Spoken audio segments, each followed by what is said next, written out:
Salut tout le monde, aujourd'hui on se retrouve pour une vidéo où je vais vous parler d'un lieu bien spécial, où j'ai passé une soirée et une nuit avec ma famille. Alors ce lieu vous le connaissez peut-être, on entend plein de choses, on trouve plein de choses sur YouTube, il y a plein de vidéos dessus sur YouTube, et c'est considéré comme le lieu le plus hanté de France. Alors là, direct, on est sceptique, on y croit, chacun son opinion. Je suis pas là pour vraiment imposer quoi que ce soit. Enfin, moi, je suis juste là pour vous expliquer un peu, vous faire part de mon expérience et vous dire ce que j'en pense. Voilà, si vraiment j'ai senti quelque chose de spécial dans ce lieu ou pas. Et en gros, vous dire à la fin si selon moi c'est paranormal ou fake ou voilà. Enfin, voilà. Donc ce lieu en fait c'est le château de Fougeray. Et je vous mets dans la description une vidéo sur la présentation en fait du lieu. Voilà, je me dis que ça peut être intéressant aussi si des fois vous voulez aller voir. Voilà. N'hésitez pas à vous abonner à la chaîne, à activer la petite cloche des notifications, bien que je pense pas faire des vidéos très souvent. Voilà. Donc le château de Fougeray, en fait, c'est un château qui est situé à une trentaine de kilomètres de Poitiers, dans la Vienne, donc dans une petite commune qui s'appelle Caux. Et ce château donc a été racheté en 2009 par donc des propriétaires qui s'appellent Véronique et François Geoffroy. Donc ils ont racheté ce château tout simplement parce qu'ils en sont tombés amoureux. En fait, Véronique, la propriétaire, est historienne et elle a acheté ce château en voulant le restaurer et tout, et en rêvant un peu de vivre dedans, quoi. C'était un peu pour elle un rêve de jeune fille. Sauf que, au bout de quelques temps, ils ont eu quelques événements assez mystérieux qui les ont poussés à croire que ce château était peut-être hanté. Alors il faut bien se dire qu'au début, la propriétaire s'est dit qu'elle devenait complètement folle, surtout quand elle a raconté voir des ombres dans le château. Et elle a consulté un médecin qui lui a donné des calmants, ce genre de choses, mais selon lui, il n'y avait rien. D'ailleurs, elle les a jamais pris et actuellement, selon elle, effectivement, il se passe bien des choses dans ce château, puisqu'elle a fait venir des médiums qui ont attesté qu'il y avait bien des choses. Après, je suis pas là pour... voilà, il y a des photos sur le lieu où on voit des visages, des choses apparaître. Bon, c'est un peu paradoxal, parce que effectivement, est-ce que ces photos sont vraies ou pas?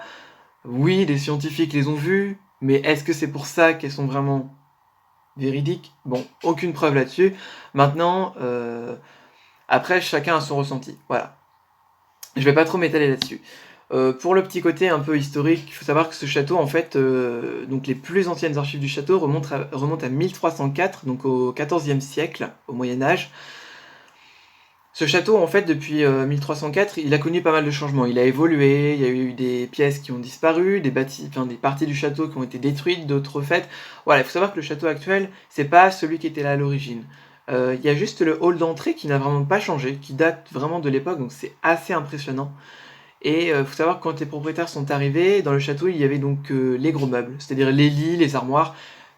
Sinon, il n'y avait rien d'autre. Ce château était à l'abandon déjà depuis pas mal d'années, donc voilà. Après, la propriétaire a pas mal chiné dans les brocantes un peu partout et elle a trouvé des... Enfin, c'est fabuleux. Franchement, je vous le dis, quand vous êtes dans le château, vous avez l'impression d'être limite bloqué dans le temps. Enfin, vous oubliez vraiment la société actuelle. C'est ça qui est fascinant, je trouve. Donc en fait, on a fait une visite du château. Donc on a visité les cryptes, la chapelle, les différentes pièces, les chambres. Il y a 11 chambres dans le château et chaque chambre en fait a une histoire particulière. Alors après, je vais pas vous faire le détail. Tout ce que je peux vous dire, c'est que voilà, j'ai dormi dans une chambre qui s'appelait donc la chambre de Félix. Donc Félix, en fait, c'est un soldat de la Seconde Guerre mondiale qui est décédé donc au château de Fougeray. Voilà, donc pour vous donner une idée, mon père a dormi dans le lit où on a retrouvé le corps de Félix. C'est un peu glauque, mais voilà. Bon, après, dans cette chambre, on dit juste qu'on a des bruits de pas, des bruits de poignets qui bougent, voilà. Bon, après voilà, ma mère et ma sœur ont dormi dans une autre chambre qui s'appelait la chambre de Marie, et pareil, là, on raconte des bruits de pas, ce genre de choses, mais c'est tout, quoi. Après, il y a des chambres un peu plus moins agréables, on va dire. Je pense notamment à la chambre de l'huissier. Dans cette chambre, en fait, il y a un huissier qui a été donc assassiné par un coup de hache dans le sternum, donc je peux vous dire que le pauvre, il a dû avoir bien mal. Cette chambre, c'est assez spécial, hein. On raconte vraiment des bruits de meubles qui bougent, des objets qui volent. On parlera du coup du phénomène de poltergeist. Ça, c'est pour ceux qui connaissent un peu plus le vocabulaire du paranormal. Et voilà, après il y a plein d'autres chambres, il y a la chambre de la petite fille, la chambre de la grand-mère, la chambre d'Alice qui a une histoire vraiment alors là fascinante aussi. Alice qui est décédée d'une maladie et en fait la fille de la propriétaire a eu la même maladie que cette jeune fille. Elle n'en est pas décédée parce qu'aujourd'hui bien sûr on a de quoi soigner tout ça. Enfin ça c'est une preuve qui est quand même assez flagrante. Il y a notamment une journaliste aussi d'une chaîne de télévision qui a attrapé la même maladie. En fait toutes les jeunes filles qui ont entre 18 et 25 ans à peu près ne peuvent pas dormir dans cette chambre parce que la plupart attrapent cette maladie. Alors qu'on sait très bien qu'une maladie, scientifiquement parlant, elle peut pas se transmettre comme ça. Enfin, c'est pas possible. Donc c'est assez étonnant, et pourtant ça s'est vraiment passé. Voilà. En fait, ce château ne tourne pas autour de légendes, je dirais qu'il tourne plus autour de témoignages qui sont pour le coup assez forts et vraiment impressionnants. Après, on peut se dire, ouais, ils racontent ça, et ils ont quand même, je trouve, une bonne chance, parce qu'ils connaissent énormément de choses sur le lieu, et ils arrivent à ben, jamais ils se trompent, quoi. Ils donnent tous les détails, c'est toujours la même version des faits, c'est quand même assez étonnant. Donc on a visité toutes les chambres. La chambre aux échauguettes, j'en parlerai pas trop, mais c'est une chambre assez spéciale aussi, où il y a eu 3 mouvements de panique, avec notamment l'apparition d'une silhouette. On peut voir cette silhouette sur internet. Vous tapez Château de Fougeray, silhouette noire, chambre aux échauguettes, et vous verrez dans un miroir, en fait, on aperçoit la moitié d'un homme, quoi, un noir, comme s'il avait un masque blanc devant le visage. Bon. Et en fait, oui, ce seraient des gens qui seraient venus visiter le lieu comme moi je l'ai fait le samedi 10 août. Et en fait, ces gens-là auraient vu cette silhouette se déplacer et avancer vers eux, et ils auraient vraiment paniqué. Donc voilà. Donc on a fait cette visite, après voilà, on a pris l'apéro, on a mangé, bon, voilà. D'ailleurs, c'était très convivial, je tiens à préciser ça, très familial, enfin, on était 20 en tout, on s'est retrouvés vraiment avec des personnes, enfin, franchement, on avait l'impression de faire partie de la même famille, quoi. On parlait tous comme si on se connaissait. C'était vraiment une super belle soirée, ça je tiens à le préciser. Et les propriétaires, contrairement à beaucoup de commentaires qu'on voit qui sont négatifs, je tiens à le dire, c'est totalement... Enfin, c'est n'importe quoi, les propriétaires sont vraiment très sympas, très gentils, très ouverts. Ils sont à l'écoute, vraiment, si on a quelque chose à leur demander, des questions à leur poser. Enfin, vraiment, ils sont toujours là pour nous, ils participent même aux activités avec nous, donc franchement, tous ceux qui disent que c'est n'importe quoi et qui sont même pas allés dans le lieu, déjà, enfin, je suis pas là pour dire du négatif, mais franchement, tous ceux qui critiquent sans y avoir été, déjà, je trouve que ça sert à rien, clairement. Bon, je suis pas là pour ça, donc je vais pas rentrer dans les détails. Donc en fait on a mangé et on a commencé la soirée vers 22h30, 23h, pour vous dire, ça commençait à être tard, on avait quand même 4 ateliers à faire. Le premier atelier, c'était donc la chiromancie. Donc la chiromancie, c'est les lignes de la main. Alors en fait, dans cet atelier, donc vous connaissez tous les lignes de la main, quoi. C'est en quelque sorte, on voit notre vie à travers les lignes de la main. J'avoue que ça peut paraître un peu étonnant, non c'est rien, c'est juste ma porte qui grince, mais c'est tout. Donc ça peut paraître étonnant quand on entend ça. Et on a commencé en fait, et on a eu des éléments assez étonnants, notamment l'année de mariage de mes parents, enfin sur l'âge auquel ils se sont mariés. Le médium a été précis, il a donné l'âge exact, sans connaître, enfin je trouvais ça hallucinant.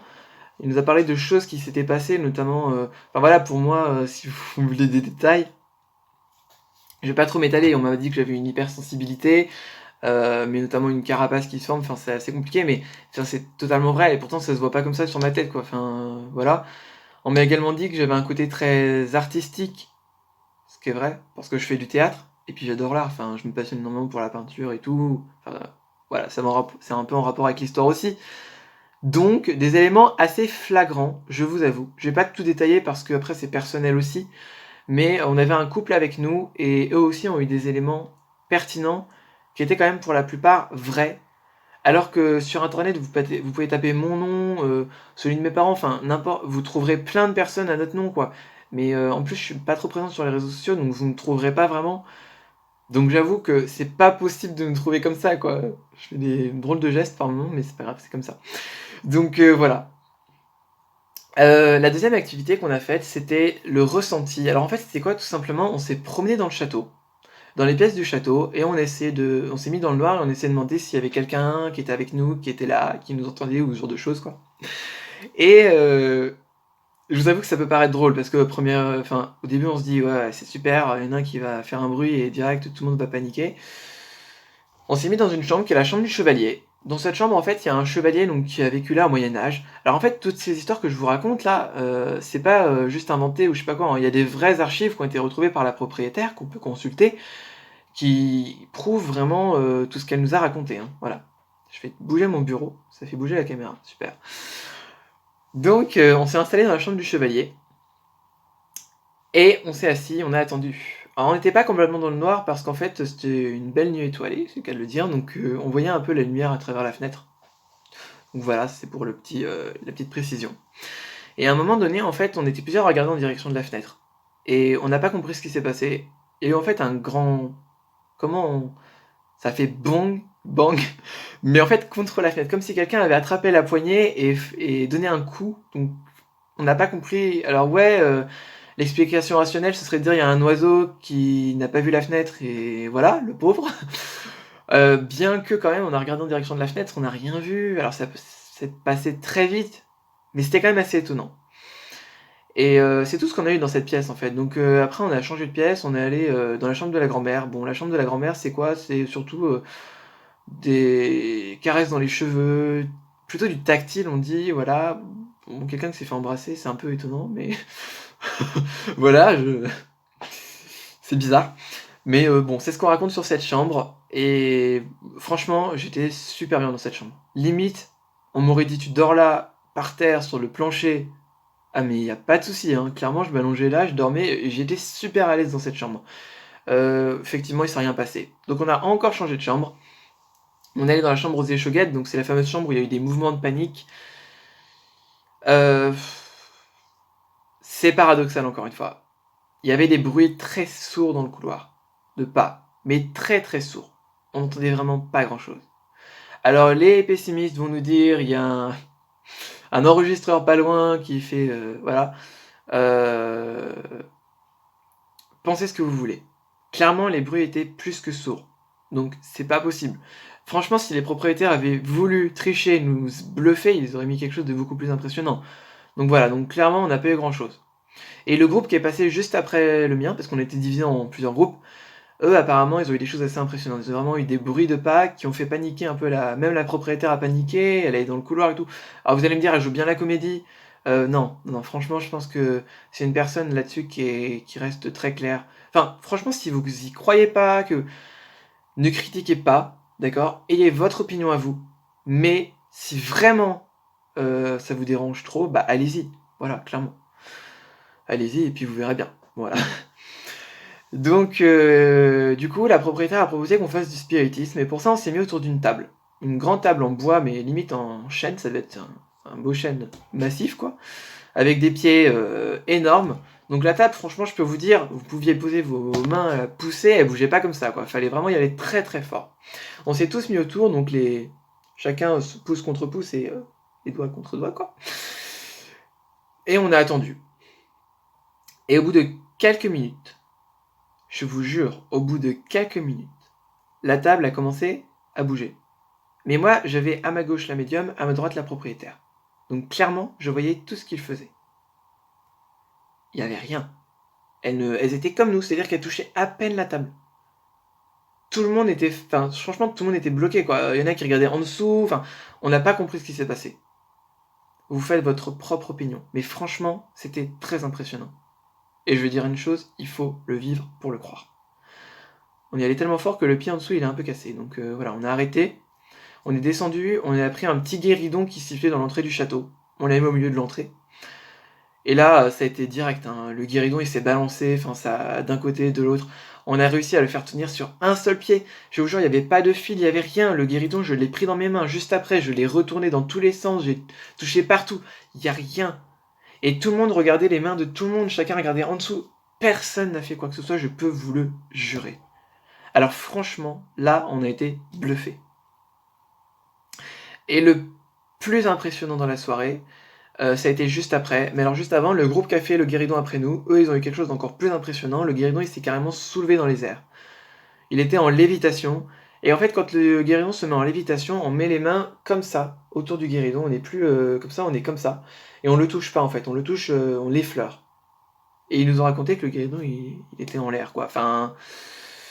Je sais pas, c'est vraiment très étonnant. On a même été dehors avec le guéridon, enfin, et il a avancé tout seul, même dehors, il avançait quoi, enfin, ça a été impressionnant.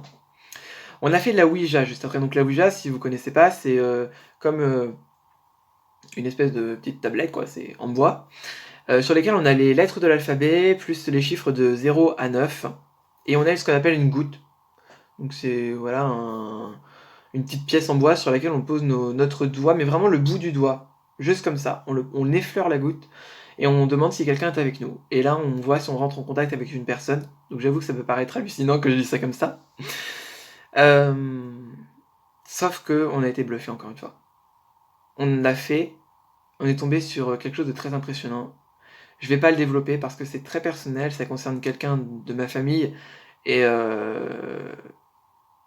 on a été très émus, je vais vous le dire. Ça a été assez dur, mais je vais pas en parler parce que je pense que c'est pas, voilà, je vais pas en parler personnellement, mais je peux vous dire vraiment on a été bluffé, et la médium, elle nous a donné le surnom de cette personne et non pas son prénom, son surnom. Donc son surnom, il y a que la famille qui le connaissait, la famille très proche. Donc c'est même pas possible qu'elle le sache. Donc je vous jure que là, on a été vraiment sidérés. Et on n'a pas été les seuls. On a un autre groupe, un autre groupe, il y a une personne qui a réussi à entrer en contact avec un ami qui est décédé, qu'il avait, un ami très proche, et il a dit pareil, c'était bluffant. Des éléments personnels de cet ami que lui seul connaissait, enfin, qu'ils partageaient ensemble, et qu'il n'y en a pas beaucoup d'autres qui savaient, quoi. Donc c'est vraiment bluffant. Et après la Ouija, on a fait un dernier exercice qui s'appelle la numérologie, une dernière activité. Il était à peu près 3h du matin, donc je vous avoue qu'il commençait à être tard. La numérologie, en fait, c'est tout simplement, on fait des calculs avec des chiffres et tout, donc à 3h du matin, vous voyez, les maths, c'est un peu compliqué. Et là, la médium déduit des choses, mais encore une fois, elle a déduit des choses vraiment, enfin, je sais pas, c'était impressionnant. Elle m'a retrouvé ce côté artistique. Ma sœur qui était super calme. Ma sœur, en fait, quand elle connaît pas, elle est super calme, elle est timide, elle dit rien, et voilà, elle fait toute mignonne, là. La médium, elle est passée à côté, elle a regardé les chiffres, et là, elle a dit, alors toi, là, je vois une énergie débordante. Et elle a dit, bonne chance aux parents, bon courage aux parents. Ça nous a pas étonné, hein. Ma sœur a beaucoup d'énergie. Mais bon, voilà, elle est très gentille, voilà.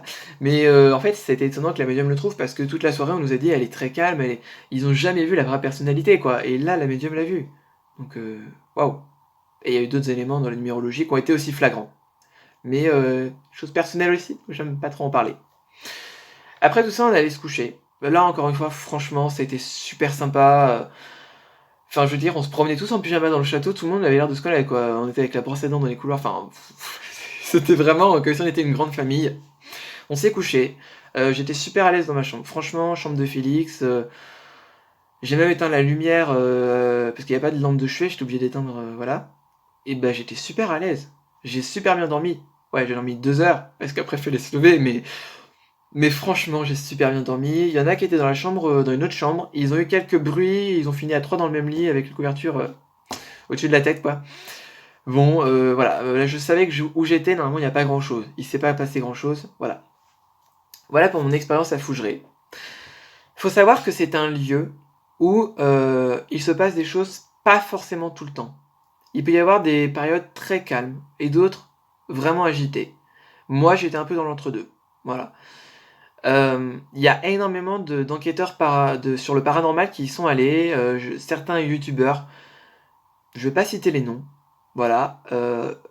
Bien que j'ai vu une vidéo dernièrement où, je sais pas, c'est n'importe quoi, sur le château de Fougeray, et là, c'est pas les médiums que j'ai vus, de toute façon, c'est des médiums autres, mais c'est assez bizarre, enfin, c'est des médiums assez étranges, je sais même pas qui c'est qui a fait cette vidéo, et je veux pas en parler, parce que la personne qui a fait cette vidéo, c'est totalement n'importe quoi. Enfin, on voit tout, c'est n'importe quoi. Le guéridon, la personne, elle pousse avec ses doigts, on le voit vraiment, mais elle a les pouces sur le côté, elle le pousse comme ça, elle met son pied en dessous pour le pied, on voit tout. Du coup, elle explique que c'est que de la triche et tout. Voilà, moi j'y étais, personne n'a mis le pied en dessous du guéridon, on était tous debout en plus, donc on n'était pas assis, on pouvait voir ce que chacun faisait. Chacun regardait les mains de tout le monde, on regardait surtout la médium l'appropriée, on voyait bien qu'elle ne faisait rien, donc vraiment, je sais pas qui c'est qui a posté cette vidéo, c'est n'importe quoi. Enfin voilà. Bon après, je suis pas là pour critiquer encore une fois. Paranormal ou fake? Pour moi, il n'y a pas de doute. Paranormal. Paranormal parce que, sans parler des phénomènes qui peuvent s'y passer, ce lieu a une âme, on le sent. Quand on est là-bas, on sent qu'il y a quelque chose. On n'est pas seul. Mais il n'y a pas que parce que l'endroit est vieux ou il y a d'autres éléments qui nous amènent à ça. Il y a des salles où on est super bien et d'autres où on est super mal. Pourquoi? C'est quand même assez étrange. Ce lieu, il fait beaucoup parler de lui, il est très médiatisé. Si vous ne croyez pas au paranormal, mais que vous aimez bien visiter des lieux comme ça, qui sont un peu encore plongés dans l'histoire, et que vous vous dites ça peut être intéressant de dormir dans un château, parce que il n'y a pas beaucoup de châteaux où on a cette occasion de dormir comme ça, non? Je crois pas, j'en connais pas vraiment. Franchement, si vous ne croyez pas au paranormal, mais que vous croyez juste au côté historique du lieu, tout ça, vous avez le droit d'aller à Fougeray et d'y passer juste une nuit. Sans passer par les activités de médium, vous n'êtes pas obligé, hein. Vous pouvez prendre une soirée sans médium, il n'y a pas de souci, vous avez le droit d'y aller. Vous avez le droit aussi d'y aller pour y passer plusieurs jours ou une journée, vous, avec votre famille. Enfin, franchement, c'est assez sympa, c'est pas très cher. Pour tout ce que vous avez, la visite qui dure presque 2 heures, l'apéro avec le repas, les activités, la nuit, le petit déjeuner, tout ça pour un prix vraiment très très raisonnable. Donc si vous en avez envie, foncez. Si vous voulez vous prouver quelque chose, allez-y. Maintenant, je vais vous le dire, il faut pas aller à Fougeray en se disant je veux voir des fantômes, je veux... parce qu'il ne se passe pas tout quelque chose. Voilà. Moi, j'y crois énormément. J'y retournerai parce que c'est vraiment un lieu super. Faut pas avoir peur, hein. Tout ce qui est Ouija, etc., ça n'a rien de dangereux en soi. Voilà, il faut savoir le maîtriser, on le dit toujours, mais c'est pas dangereux comme dans les films d'horreur pour ceux qui sont amateurs. Ça n'a rien à voir, voilà. Donc je crois que je vais m'arrêter là pour cette vidéo. Franchement, cette vidéo, elle est là pour vous faire découvrir ce lieu, vous inciter peut-être à y aller si vous en avez envie ou pas. Après, c'est chacun fait ce qu'il veut. Vous trouverez plein de vidéos sur YouTube sur le lieu. Faites attention, il y a de tout. Hein, même dans les enquêteurs sur le paranormal, on a des arnaques pas possibles, des youtubeurs très connus qui font des choses et c'est n'importe quoi. J'avoue que je connais pas mal de choses sur le paranormal, ça me permet un peu des fois de trier tout ça. Mais voilà. Donc voilà, c'est fini. Et je vous dis peut-être à bientôt pour une autre vidéo sur un autre lieu ou sur un domaine que j'aime bien. Ça peut être sur la musique. Pourquoi pas? Voilà, bon voilà. Et n'oubliez pas, si vous voulez vous abonner à la chaîne, si vous voulez laisser des commentaires, n'hésitez pas. C'est toujours utile d'avoir un peu voilà, des choses. Après, pas trop sur le montage, tout ça, parce que franchement, vous pouvez toujours, ça m'aidera à avancer. Mais je compte pas vraiment devenir quelqu'un qui fait des vidéos sur YouTube souvent pour... voilà, je me considère pas comme un YouTubeur, clairement. Et j'aime pas trop ce terme, d'ailleurs. Voilà. Bon voilà, je vous dis à plus.